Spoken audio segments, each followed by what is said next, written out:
Hello, today I'm in Citroen DS4. In this video I'll show you how to manage cruise control.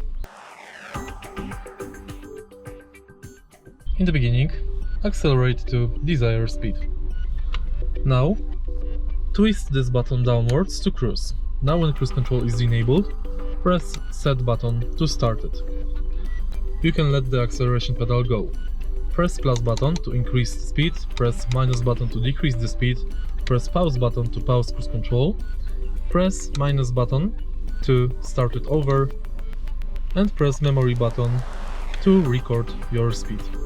To disable cruise control, twist this button to 0. And that's basically it.